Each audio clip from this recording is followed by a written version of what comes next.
Welcome to our channel. Today we how to clear Chrome cache, fast fix step by step clearly. Open your Google Chrome browser. Locate the three vertical dots in the upper right corner of the window. Click on these dots to open the menu. From the menu, select More Tools. In the expanded menu, choose Clear Browsing Data.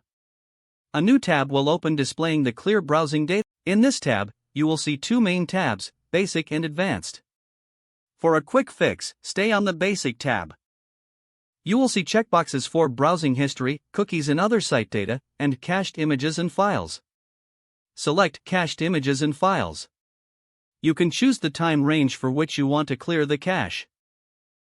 Select last hour, last 24 hours, last 7 days, last 4 weeks, or all time, depending on your needs. Once you have made your selection, click the Clear Data button. Wait a moment while Chrome clears the cache. Once the process is complete, your cached files will be removed. You can close the tab and return to browsing. Enjoy a faster and smoother browsing experience with a fresh cache. If the page does not load, refresh the browser or try again in a private or incognito window. Make sure you are using the correct email address, then retype it carefully to avoid small typos. If your password is not accepted, use the reset option and create a new strong password you can remember. Check your spam folder for verification or security emails, then complete any requested confirmation steps. Enable two-factor authentication if available to improve account security and reduce unauthorized access risk. After signing in, review your profile details so your contact information and settings are accurate and current.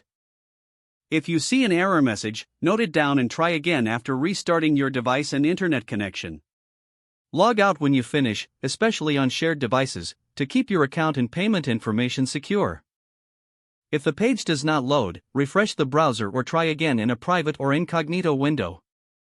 Make sure you are using the correct email address, then retype it carefully to avoid small typos. If your password is not accepted, use the reset option and create a new strong password you can remember. Check your spam folder for verification or security emails, then complete any requested confirmation steps. Enable two-factor authentication if available to improve account security and reduce unauthorized access risk. After signing in, review your profile details so your contact information and settings are accurate and current. If you see an error message, note it down and try again after restarting your device and internet connection. Log out when you finish, especially on shared devices, to keep your account and payment information secure. Don't forget to like this video and subscribe to our channel for more step-by-step tech guides.